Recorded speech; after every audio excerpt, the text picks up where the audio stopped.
Magic pass ni Kyrie Irving, nag-alaluka magic si Uncle Drew. Na beast mode si Luka Doncic, pinagtatrash talk ang LA Clippers, pinatahimik ang buong crowd sa arena ng Mavs superstar. Well, nagbabalik lineup ng Clippers si Daklo, Kawhi Leonard. Game 2 ng NBA Playoffs first round, Dallas Mavericks versus LA Clippers. Maitabla na kaya ng Mavs sa 1-1 ng serye mga idol? Hindi pa nagiinit ang first quarter, nadali pa yata ng injury ang big man ng Dallas na si Daniel Gafford. Agad din nilabas sa laban si Gafford at diretso locker room ang Dallas big man, kung saan hindi na nga ito nakabalik pa sa laban. Well, nakuha pa rin naman ng Dallas ang kalamangan sa pangunguna ni Luka Doncic na maagang bumuhat sa opensa ng Mavs. Habang maalat pa si Kyrie Irving sa kanyang opensa, nahirapan si Uncle Drew sa mahigpit na depensa ng LA Clippers. Ilang beses na-reject ang tira ni Kyrie mga idol.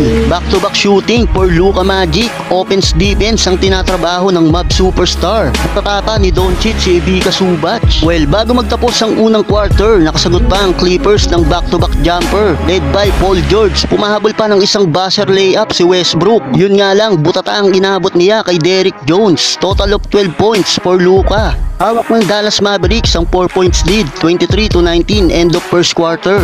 Second quarter, sinimulan ni Kyrie Irving ang opensa ng Mavs sa isang pull-up jumper. Sumagot din naman si Kawhi Leonard ng isang mid-range para sa first 2 points niya sa quarter na ito. Kyrie Irving to Derek Lively, alley-oop dunk. Nagminira ng Dallas Mavericks. Gandang opensa ang pinamalas nila, kaya naman kontrolado pa rin nila ang laban. Halfway mark, naging mainit ang palitan ng opensa ng both teams. Nag-init na rin si Kyrie para sa Dallas. Isang tres ang binitawan at isa pang floater para kay Uncle Drew. Sa Clippers, si James Harden naman ang sumasagot. Yun nga lang, in control pa rin ng Dallas ang laban. Buhat din ni Luka ang opensa ng Mavs. Total of 18 points na for Luka Doncic, habang may 7 points pa lang si Kyrie Irving. Well, natapos ang second quarter, 45-41. Hawak pa rin ng Dallas ang 4 points lead. Entering the third quarter, nakaagaw kagad ng bola si Daklo at easy dunk na yan for Leonard.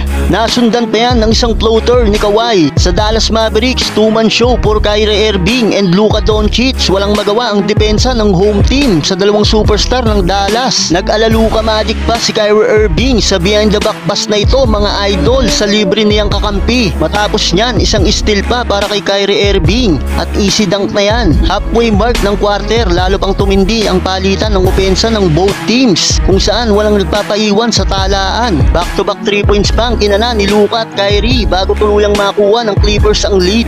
Dahil sa run na ginawa nila bago magtapos ang third quarter, nakapukul pa ng isang riding layup si Luka. 66-65 end of third quarter, Clippers up by 1 points. Last and final quarter, inridin na ang home team sa opensa. On the run ang Clippers at umangat na sa 6 points ang lead nila sa visiting team. Galit na si Doncic at ang Dallas, kung saan sumagot naman sila ng 9-0 run. Luka Doncic, tinirahan lang harapan ang depensa ni Kawhi. Beast mode na si Luka at pinagtatrash talk pa ang LA Clippers. Well, naagaw na ng Dallas ang kalamangan. Kyrie Irving take over mode na rin. Isang tres pang binitawan at isa pang floater for Uncle Drew. Pumapalag pa rin naman ang LA Clippers, kung saan may didikit pa sana nila ang talaan. Yun nga lang, tuluyan ng sinelyuan ni Luka ang panalo sa back-to-back 3 points na binitawan ni Doncic. Kaya sa uli, nakuha pa rin ng Dallas ang panalo at tabla na sa 1-1 ang serye mga idol.